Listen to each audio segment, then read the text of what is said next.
Hello again, everyone. Welcome back. I'm so glad you're here to hang out with me today. Well, for today's video, I'm just taking you along for a very ordinary day. This is just a simple glimpse into what my life usually looks like. We're going to eat lunch, run a few errands, and then head back home to settle in. Let's get started.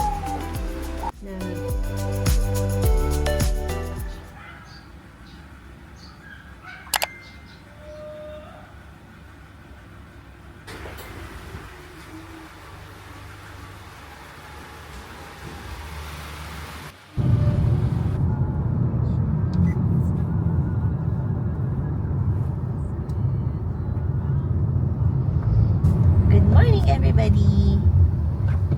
Good morning, Anya.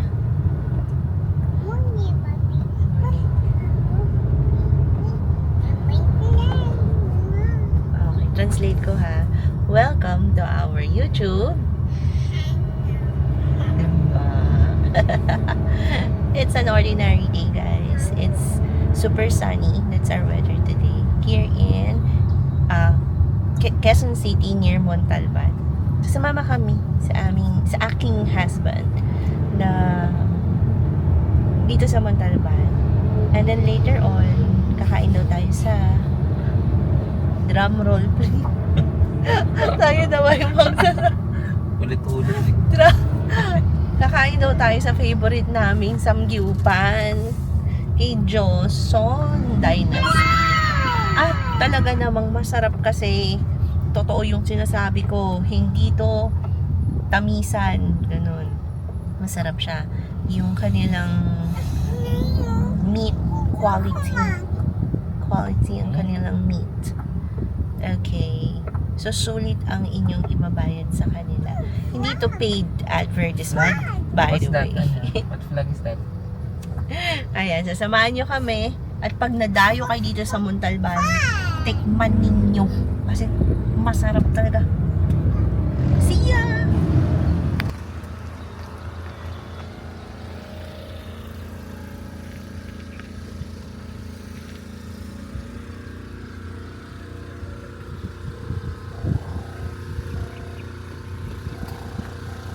Alright, so we're here at Joseon Dynasty again.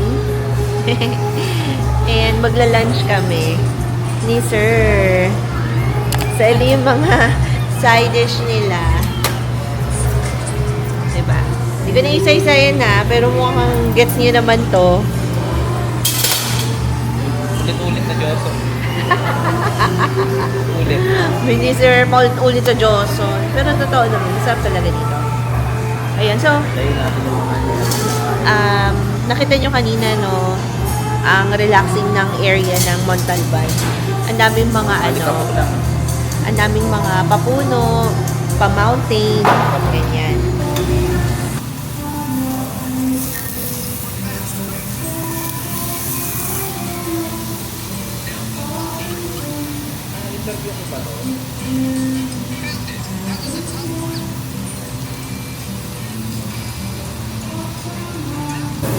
So, aside from the meat and the side dish, nagbibigay din sila ng dalawang klase ng soup.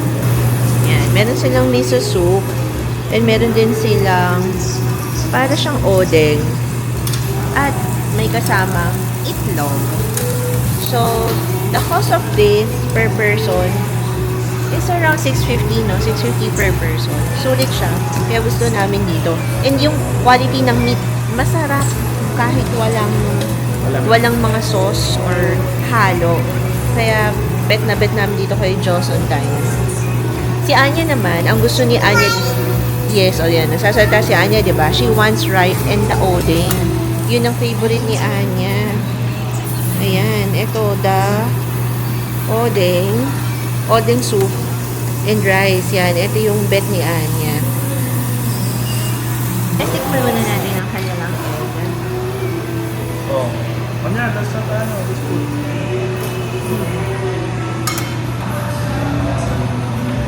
Sorry. Ang sarap talaga. Itlog lang yon. Soup naman tayo. Sige, kung bibigyan natin ng rating, egg, 8/10. Soup nila na order. Sabi order nila. Soup lang din yan. With fish cake.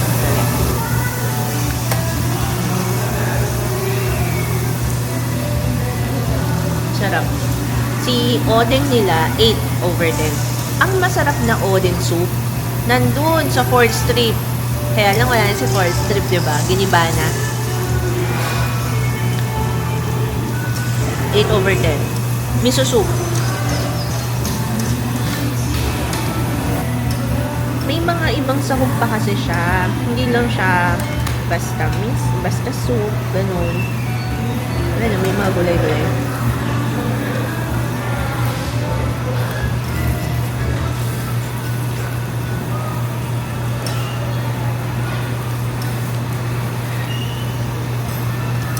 Over 10. Up. Sa mga side dish din nila, panalo din. Meron silang sweet potato,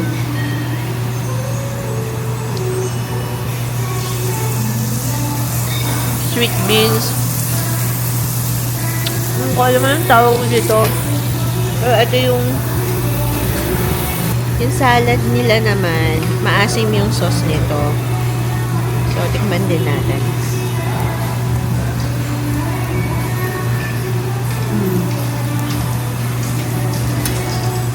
Huwag siya huwag siya ihalo sa beef. Sarap. Kimchi. Kimchi, importante itong kimchi na to Yung kimchi nila, masarap ba ng siya lang?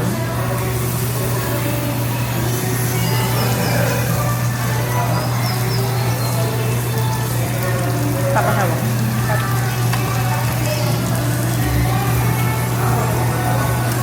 Ang kimchi nila, for me, 9/10. Beef na luto. Wala bang anything nun?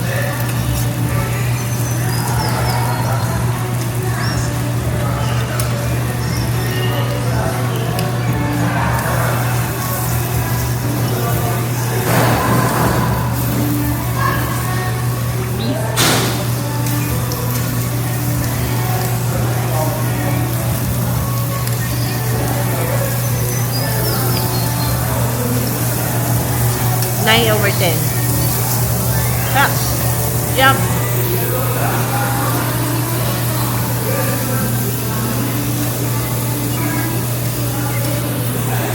Kain guys. Okay, so paano nga ba tayo kumain ng ganito? Beef, lalagyan natin ng cheese. Nilagyan ko siya ng cheese. Nilagyan ko din siya ng samjang sauce. And then, tsaka ko ilalagay din sa kimchi.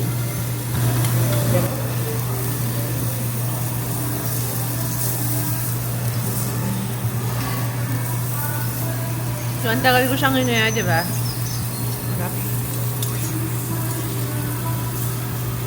10/10. Ang sarap.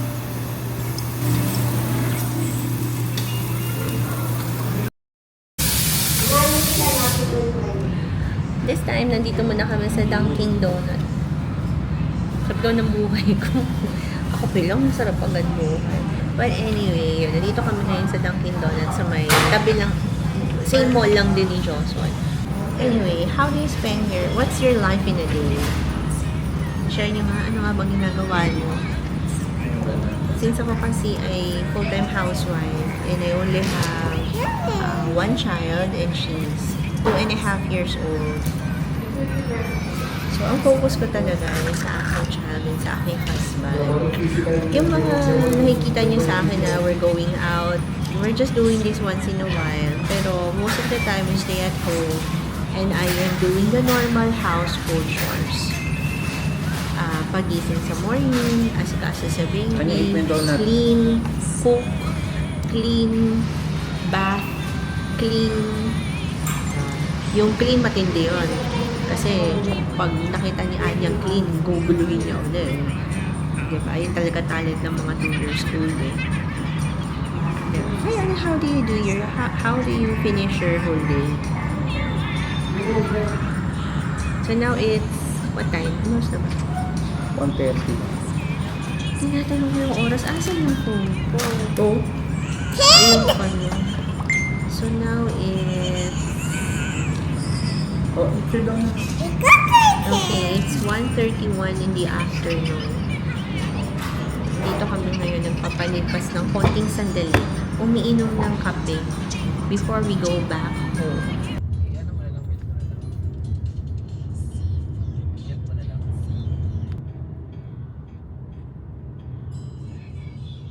Okay, and we are going back home. I'm going to get Anya settled for an afternoon nap. That's my favorite part of routine. It's just quiet and peaceful. Putting her down to sleep always feels like official reset button. 5 ulit. Meron pala akong mga notification. It's 5:15 in the afternoon. Nag-nap muna kami kanina. And tulog pa rin si Anin. Kaming dalawa lang ni Sir ang gising ngayon. Ang aking sir ay nagtatrabaho at ako ay mag-share ng something na ginagawa ko pag wala akong ginagawa. Kayo ba? Mga mommies, mga Mars, sino-sino pa bang mga nanonood sa atin? Ano ang ginagawa nyo pag wala kayong ginagawa? Klaseng tanong yan. Anyway, so hindi ko alam kung meron pa bang ginagawa yung ginagawa ko. Pero, eto talaga yung nagbibigay sa akin ng ang tawag mo doon, ng kapayapaan kapag nai-stress ako. Dati kasi, I'm doing this when I was still working. So, nagagawa ko lang siya kapag nai-stress ako during weekend or after work at night habang nanonood ng Netflix. Ayan. So, ang ginagawa ko ay naggaganchilyo. So, pakita ko lang yung dati ko pang ganchilyo. O, diba? O, diba? Ang haba. At guys, ang tagal ko tong ginawa. Siguro parang mga 2 or 3 years. Diba ang tagal? Kasi pachi-pachi. Kumaga parang 1 linggo. Na-stress na naman ako, eto. Na-stress uli ako, ganire. Tapos pumarty ako. Hindi, joke lang. Nagtrabaho na naman ako. Sumunod, ganito. So, ito ang first ever project ko. Combination talaga siya ng pag tuwing nakikita ko siya, ito yung 3 years ago life ko, parang ganyan. So, di ba? Ganda. Nagagandahan ako, sorry. So, sana nagandahan din kayo at kino-convince ko kayo na mag-ganchilyo. Ganda. So, ngayon, bumubuo ako ng panibagong project na mas mahaba. Haba-haba to. So, ang plan ko sa kanya is mahaba. Pang-upuan. Tapos, ilalagay ko siya sa ibabaw ng upuan. Ganda na. So, alternate siya. Every upo ko, nakakaubos ako ng 2 ganito. Share ko siya sa inyo kapag done na. Ayun lang. So, may ginagawa-gawa din naman tayo in between. Paggising naman ni Anya, siya naman ng aasikasuhin natin. Ayan. So, ano nga yung kaninang topic natin na nasa Dunkin' Donut tayo? Sinabihan tayo ni Sir, ang sarap ng buhay mo Maganon si Sir kanina. Well, alam nyo, napagtanto ko habang bumabiyahe kami pauwi, as much as I wanted to turn on my camera para ibigay agad ang aking mahiwagang opinion. Pero ang unang pumasok sa utak ko nung sinabi sa akin ni Sir na ang sarap ng buhay mo, matapos mo sumamgyup, nagko-coffee ka, ng alauna ng tanghali, na ikaw ay housewife, parang ganyan. Ang gusto ko sabihin, kasi naman choice ko yun. 'Di ba? Choice ko yun. choice nyo yan. Choice nyo yan, choice nyo yan, choice nyo. Choice nating lahat kung asan tayo ngayon. So, gusto ko lang i-share yun kasi very important yan sa life. Na kung ano man ang ginagawa mo, on Sir's definition na masarap yung ang sarap ng buhay mo. Pero naman sa iba, kung napapanood naman ang vlog ko, hindi naman masarap yan, nagkape lang. O kaya, ano masarap dyan, nakakabore yung ginagawa. So, depende talaga kung hanggang saan yung, kung anong definition yun ng happiness. Ayun lang. Pero sasabihin ko na nasasarapan naman talaga ako sa day-by-day routine ko. Ang gusto ko lang i-point is kung asan man kayong situation at this time, that is your choice. And if in case you will tell me, wala kasi kaming choice, nahihirapan kami ngayon, wala kaming choice, then let's not conclude na yun lang yun. Ibig sabihin, may looking forward pa tayo. 'Di ba? At sana dun sa looking forward, masarap na choice na yung pipiliin nyo. Yun lang. Yun lang yung gusto kong sabihin.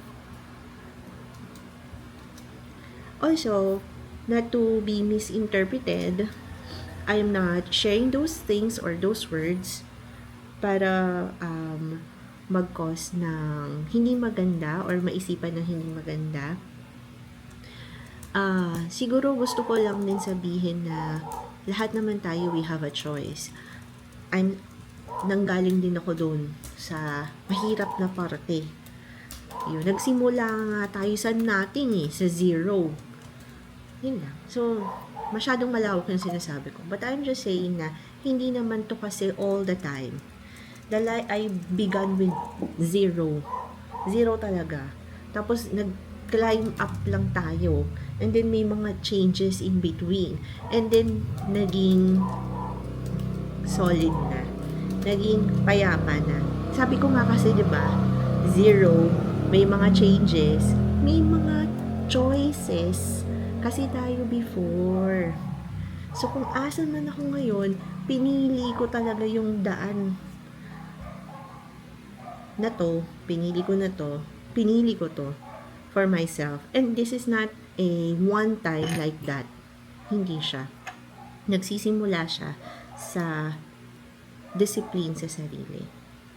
Yun lang. Kasi hindi ka naman hindi ko nalalayuan. Hindi ka naman din magiging nasa posisyon ng tahimik na buhay kung pipili ka ng basagulero. Kung pipili ka ng walang trabaho, kung pipili ka ng ng drug addict, that's my point. So if you choose what's best, what you think is best for you and for your child, then ina-earn mo yun. Sabi ko nga, choice mo siya. Diba? So kung alam nyo na hindi para sa inyo, hiwalayan nyo na. Charot! Baka naman maraming maghiwalay na. Alam nyo naman yun kung what's good for you. Alam nyo yun. Sure ako. Alam nyo yun. Yun lang. Alam nyo yan. Baka may mga pigil-pigil lang dyan kasi mahal. Mga ganyan. Pero hindi. Alam nyo yan. So, kung ang future nyo ay naggaganito o kaya naman nagkakape sa beach o kaya naman nagta-travel around the world kasama isang mabuting asawa, good provider, disiplinado, alam niyo na yun. Alam niyo na yung dapat gawin doon.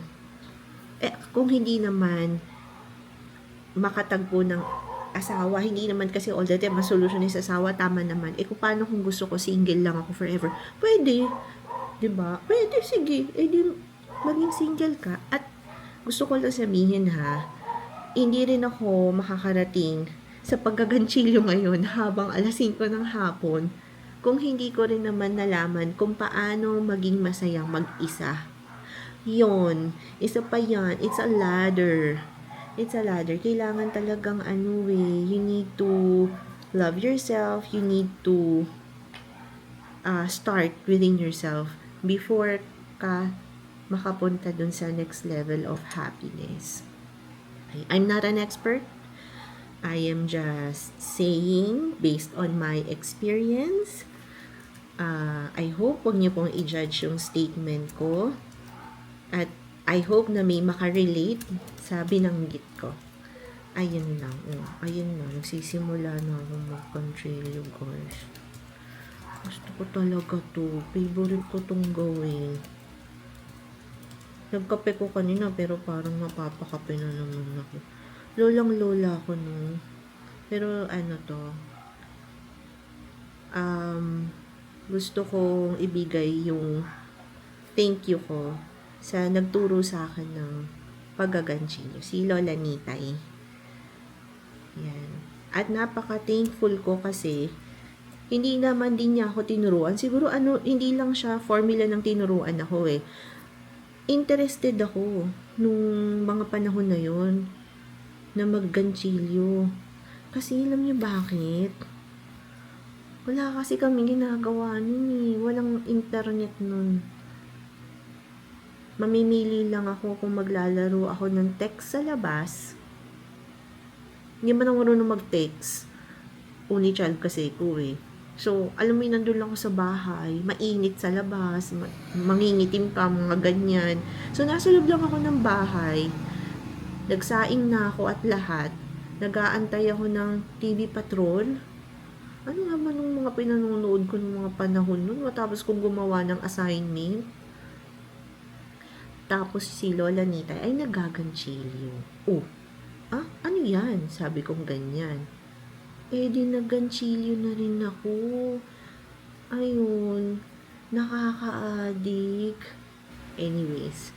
So guys, yun lang. Gusto ko lang i-share yung ginagawa ko pag wala akong ginagawa. And sana, i-try nyo to. Masaya to. Philippine flag.